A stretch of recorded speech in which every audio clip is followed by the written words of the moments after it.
Russia's invasion of Ukraine has put pressure and attention on the leader of the much smaller nation in this conflict, Ukrainian President Volodymyr Zelensky, a novice politician only in his third year as president, now risking his life to lead a resistance that may prove Vladimir Putin underestimated him. The United States also did not expect this effective a resistance, we should note. They planned for much faster failure, which is why U.S. officials offered to help Zelensky flee before this expected invasion began. A perhaps understandable gesture that would have compromised Zelensky's current leadership of this resistance that we're now witnessing, as many citizens stay and fight right along with him. Zelensky famously quipped back to those offers of transit, quote, "I need ammunition, not a ride." And as the Western world unites against Russia, it is also rallying around this unlikely wartime leader with tributes and standing ovations from neighboring parliaments, as many experts and outsiders outright marvel at Zelensky's poise. And Ukrainian President Zelensky making that impassioned plea to the U.S. today, calling for tougher measures against Putin. Ukraine's Volodymyr Zelensky has emerged as a hero in his nation and around the world. President Zelensky, who I agree is emerging as an enormous example in leadership, transformed from an American political footnote to the new face of freedom and defiance. All that brings us to our special report for you right now. We're going to draw on archival video that's rarely seen in America and other reporting to show how Zelensky got here and his particular bond with the Ukrainian public. Zelensky showed courage and grit that has been rivaling really many leaders with decades more experience. This is a story that could be right out of a war novel or one of those movies with that plot line where one honest citizen proves to be a better leader than countless career politicians. Of course, this is reality, not some plot. People are getting killed right now, as you see, as we know. And yet this dramatic reality is also occurring in a very real way as an echo to the career that brought Zelensky the fame that he turned into his current job. You may have heard about this a little, but consider that before this war, Zelensky was mostly known as an affable actor, the relatable, regular, everyman comic, a path that he pursued with great success after getting a law degree. He never practiced that. Instead, he was in show business, going from punchlines to then the leading man in many Ukrainian rom-coms and other blockbuster movies. He even won Ukraine's version of Dancing with the Stars. He voiced Paddington Bear in Ukrainian. He was really kind of a Ukrainian Tom Hanks or Kevin Kline, which helped lead to his casting in the role that got him in the position that we all know him in right now. I mentioned that trope in fiction where the honest citizen, the good guy, is better than any politician. In America, we know it for movies like Dave, where a fluke lands in everyman Kevin Kline in the Oval Office, and his genuine qualities are able to kind of reboot the presidency. Or if you remember Head of State, where a regular dude played by Chris Rock runs for president and wins, a film that came out 5 years before Obama first won the White House. Now, I said Obama later won, right? Not Chris Rock, which would be a very different and quite real twist. Imagine if Chris Rock catapulted from that role to being our real president right now, because that's literally what happened for Zelensky. He was only previously known in his home country, like Chris Rock is here, as a funny actor. So as the whole world tries to make sense of this conflict, of Putin barreling into it and Zelensky just defiantly fighting back, and we all try to look and figure out what may come next, which could affect our lives a lot, well, it is worth understanding how, unlike most leaders across most history, this wartime leader, who evinces more poise and courage than so many, got here by playing president. So in this report, you're going to see exactly what so many Ukrainians saw. I'm about to show you this TV show where a Ukrainian history teacher goes off on a blunt rant about greed and corruption and political failures in that country and the region, which in the show went viral, leading to his political ascendance. Here is Zelensky playing that iconic role. А почему наши политики каждый раз приходят к власти и совершают одни и те же ошибки? Да потому что они охуенные математики. Знают только, как отнимать, делить и приумножать свое. Вот и все. Петрович, я сроду тебя таких слов не слышал. Че ты завелся? Есть, понимаешь? Теперь из двух пи***цев выбираем меньше. И так 25 лет подряд. Ты знаешь, что интересно? В этот раз ничего не поменяется. Знаешь почему? Потому что ты, мой батя, я, мы снова выберем пи***аса. Да потому что, да, понятно. Конечно, он пи***ас, да ну лучше его, те-то хуже. Так кто видел этот видеошедевр?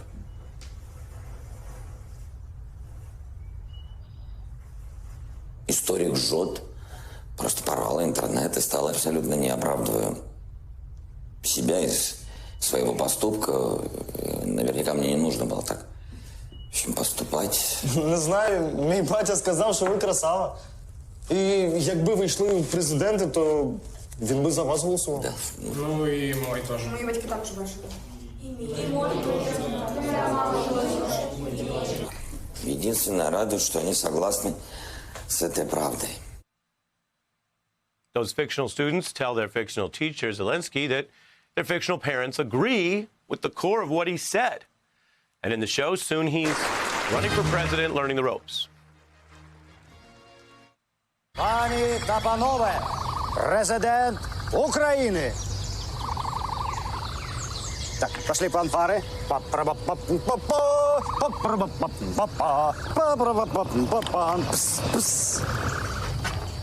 Василий Петрович. Да. Че сидим-то? Выходим из лимузина. Выходим. Так, стоим здесь. Да. Носочки ровно. Глаза закрыли, открыли. Так лучше. Пойдем. Идем. Да. Здесь вас встречает командир почетного караула. Шановный пане президент, и бла-бла-бла. Жмете ему руку. Жмете. Да. Угу. Отлично. Идем дальше. That scene, like those earlier American movies I mentioned, is played more for laughs there, but it's also populist in reminding viewers that democracy can mean regular people rule, not just rich, connected elites who were already at home in those kind of fancy, powerful scenes that are different than how most people, the governed, live their lives. That theme continues on his first day in office. Ну, мам. Сыночка, постой, полминуточки, спокойно. Хорошо. Поворотись-ка, сынку. Физкуль, привет, гаранту. Доброе утро. Света, это все, что ты можешь сказать, Булату, в первый рабочий день. Мы тебя выбрали, мы тебя, если что, и снимем. Ну, это понятно. Мамуля, меня нет времени. Где портфель? Сейчас. Так, значит, это салатик, котлеточки и термос с борщиком. Потом принесешь все назад. Мам, ну зачем это все? Я мог пообедать в центре. В центре? Там все дорого. Хорошо. Это все. Сейчас. Самое главное. Булавка зачем? Булавочка от оппозиции. У них там у всех недобрый взгляд, чтоб не сглазили. Ты мне еще осиновый кол положила. Васенька, кстати, не руби там с плеча, находи общий язык с людьми. Может, я с тобой пойду? Мамуль, я педагог, я разберусь. Да уж разберись, сороковник скоро. Санитарная зона! Петя, иди скажи что-нибудь на дорожку сыну. Не просри страну, сынок. Есть. Батя, целую. Yes, sir. Zelensky's character also confronts something familiar to anybody who knows would-be autocrats, a loser incumbent who won't leave. Now, this 2015 production is familiar because it's what autocrats try to do.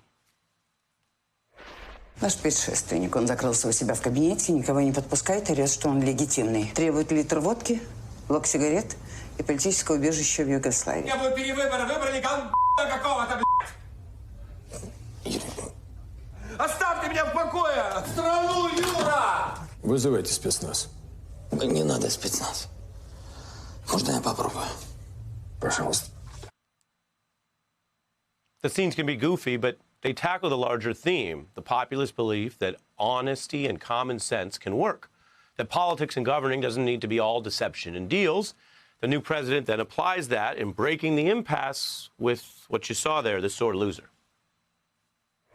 Не волнуйтесь, Аркадий Григорьевич. Я удержу высоко поднятую вами планку. Ведь на самом деле успех любого предприятия, как говорится, стоит на 3 китах. Это трудолюбие, честность и справедливость. То я теперь спокоен.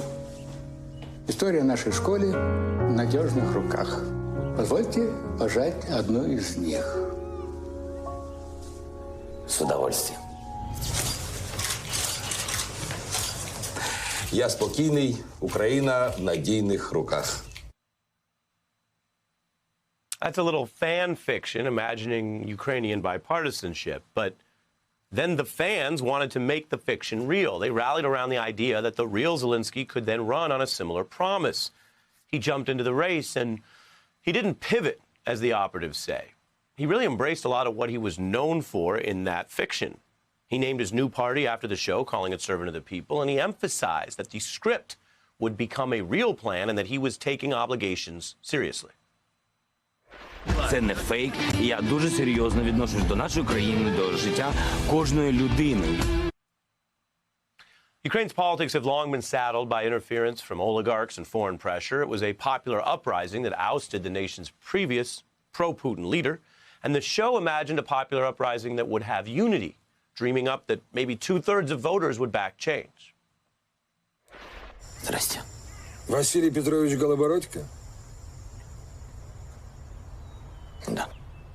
Доброе утро, господин президент. Результатом 67% перемогу здобув кандидат Голобородько Василь Петрович. Отож, сенсаційно і вперше в історії України главою держави стає простий вчитель із Києва Василь Петрович.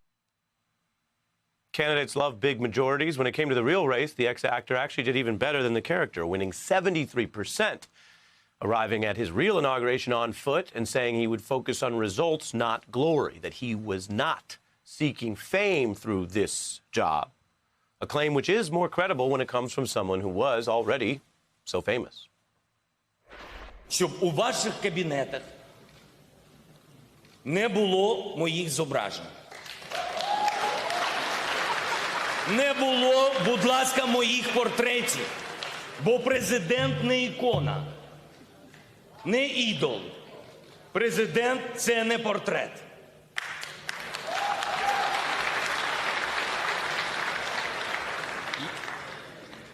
Повісьте туди фотографії своїх дітей. І перед кожним рішенням дивіться їм в очі.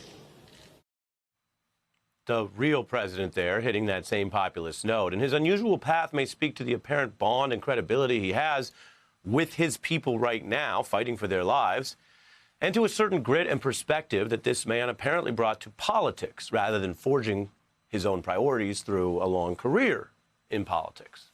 And there are certainly limits, too. What works for the leadership or inspiration here may not overcome a huge gap in fighting this larger military power on their border. And while Americans may be learning more about this conflict right now, it's long been the main concern in Ukraine foreign policy. At that same inaugural speech, listen to how Zelensky rebukes past Russian incursions. He did that, drawing a standing ovation. And listen to how he shows a clear sense that any shot at this nation's survival may soon require a fight.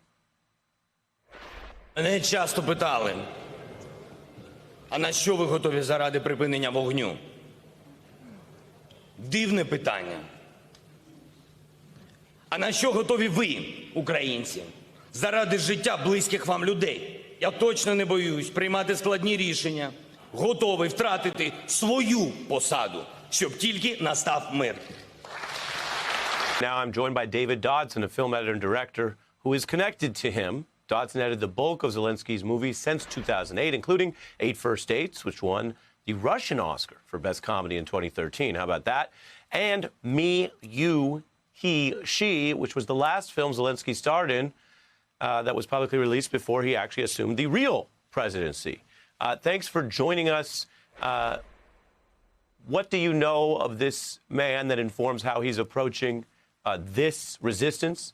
And did his unusual path better prepare him for it, do you think, or is it just a coincidence? I don't think it's a coincidence at all. If you know him, then what you know is that he's effortlessly personable. He has this self-effacing warmth. He never tries to overwhelm you with ego. He's very genuine in what he does. He's the guy that you see. There's no guile about him. And he seems to just really enjoy what he's doing at the time that he's doing it. And that applies to whether we were making movies or, I assume, at least his sincerity when it came time to run for the presidency. You know, this word leadership gets thrown around a lot, and there are different contexts. But throughout most of modern history, rhetoric, language, the ability to effectively convey your ideas, values, aspirations, or beliefs is a key part of it. He echoed Churchill, both thinking about hours of need against enemies that much of the world thought were evil enemies. Let's show a little bit of that comparison. We shall defend our island, whatever the cost may be. We will defend our land, whatever the price is. We shall fight on the landing grounds. We shall fight in the fields and in the streets. We will fight in the forests, we will fight in the fields, in the streets, in the cities, in the hills. Unlike some of the TV show there, we have the interpreter's voice, the translator for American ears, but what does it mean to people in Ukraine to hear him say it with his own words? How much of his mastery of, as you've put it, earnest communication is this sort of intangible, unmeasurable part of what many are calling a heroic resistance against long odds right now? Yeah, it's not surprising at all. And the reason it's not surprising is because there's a certain kind of almost Arthurian dynamic to it, in that you sort of think of it as being the king is the land and the land is the king. There's a symbiotic relationship there. Volodya is performing in this way because that is the essential heart of the Ukrainian people. I mean, that's the thing that people have to understand. It's not necessarily that he's leading in an extraordinary way, which he absolutely is. It's that he's a mirror to the character of the Ukrainian people themselves. So nobody should be surprised that he's doing what he's doing, in the same way that nobody should be surprised that the Ukrainian people are fighting as courageously as they are. That ability to communicate that ability to represent it to the world is the exact same way that he's able to connect with the people of Ukraine, because he is Ukrainian in his heart, and they just don't give up. And they have a very, very palpable, strong sense of identity and pride. And that's why ultimately I believe they will be victorious here. Spoken by someone who worked so closely with the leader who is, when they talk about person of the year or what everyone's watching, for grim reasons, he is on everyone's mind right now. And I'm sure you care a lot about it, given your history with him, David. So I appreciate you joining us to talk a bit about it. David Dodson. Thank you.